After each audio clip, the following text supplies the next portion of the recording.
प्रिय विद्यार्थियों, मैं Pratibimb Pandey, assistant professor history, GC Rampur Bushahr, Shimla, आपका स्वागत करता हूं। आज का हमारा अत्यंत ही महत्वपूर्ण विषय है कि ब्रिटिश आर्थिक नीतियों का भारत के ग्रामों तथा ग्रामीण जीवन पर क्या प्रभाव पड़ा, अर्थात भारत के गांव के बदलते जीवन में अंग्रेजी प्रशासन का उत्तरदायित्व।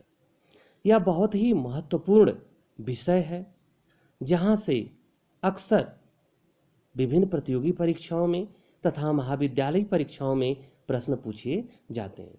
इसमें प्रश्न जो पूछे जाते हैं वह यह पूछा जाता है कि ब्रिटिश आर्थिक नीतियों का भारत के ग्रामों पर क्या प्रभाव पड़ा, ग्रामीण जीवन पर क्या प्रभाव पड़ा, इत्यादि प्रकार से प्रश्न पूछे जाते हैं। अब हम आते हैं अपने मुख्य विषय पर कि भारत के ग्रामों तथा ग्रामीण जीवन पर ब्रिटिश आर्थिक नीतियों का क्या प्रभाव पड़ा। भारतीय जनता पर ब्रिटिश शासन के प्रभाव का आकलन भारतीय ग्रामों के बदलते जीवन से किया जा सकता है। इन परिवर्तनों में आर्थिक परिवर्तन सर्वाधिक महत्वपूर्ण है, क्योंकि इसके प्रभाव बहुत दूरगामी थे। अंग्रेजों के आने से पहले भारतीय ग्राम आत्मनिर्भर थे और प्राचीन ग्राम समुदाय में खेती और दस्तकारी दोनों साथ साथ चलते थे। भारतीय ग्राम में आत्मनिर्भरता का अर्थ पूर्ण पृथकता नहीं था। उसका अर्थ केवल यह था कि गांव के लोग आमतौर पर अपने उपयोग की बहुत कम सेवाएं या वस्तुएं दूसरे गांवों या शहरों से मंगाते थे। गांव के उत्पादन का मुख्य भाग राजा के लगान के रूप में दे दिया जाता था और उसका एक अंश बाहर शहरों में बेचने के लिए भेज दिया जाता था। शासक और ग्रामवासी दोनों ही भूमि के उपयोग में रुचि रखते थे, भूमि के स्वामित्व में नहीं। भूमि के ऊपर अधिकार पैतृक था, वंशानुगत था। ऋण देने वाला कृषकों से अधिक उत्पादन के एक हिस्से पर अधिकार जता सकता था, उसकी जमीन पर नहीं। ब्रिटिश शासन की स्थापना के पश्चात इन क्षेत्रों में कई महत्वपूर्ण परिवर्तन आए। उन्होंने भारत में ब्रिटिश भूमि संबंधों को लागू करके कई महत्वपूर्ण परिवर्तन किए, जिनके परिणाम स्वरूप किसान का भूमि पर वंशानुगत अधिकार समाप्त हो गया, अर्थात लगान न देने की स्थिति में उसे भूमि से बेदखल किया जा सकता था। कृषि भूमि खरीदने और बेचने अर्थात क्रय और विक्रय की वस्तु बन गई तथा पुराने सामंतवादी वर्ग का स्थान भूस्वामियों के एक नए कुलीन वर्ग ने ले लिया, जिसका परम उद्देश्य जबरदस्ती लगान वसूल करके सरकार को देना था तथा जो कानूनी अथवा नैतिक किसी भी दृष्टिकोण से कृषि के विकास के प्रति कटिबद्ध नहीं था।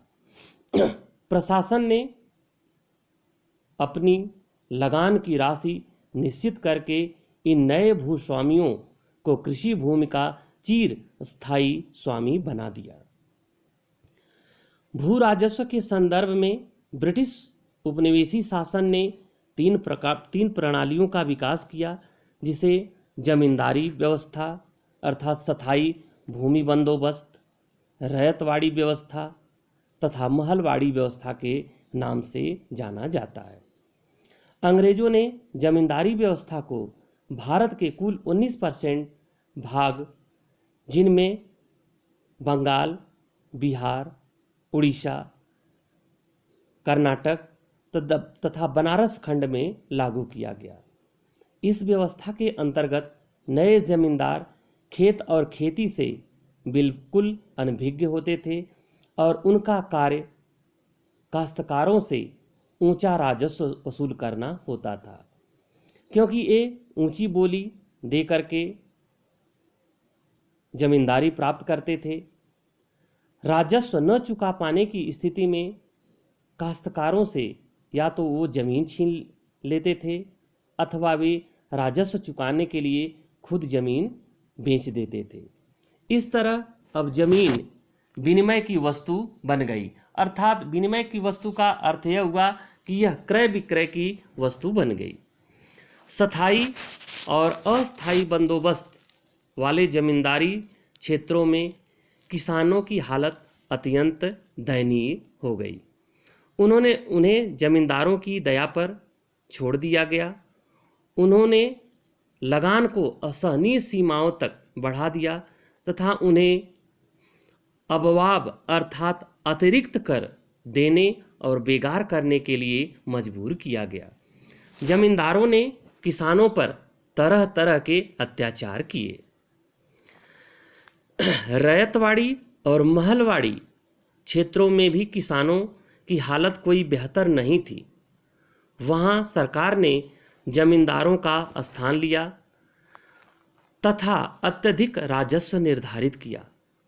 प्रारंभ में भू राजस्व उत्पादन का 1/3 से लेकर के आधा होता था।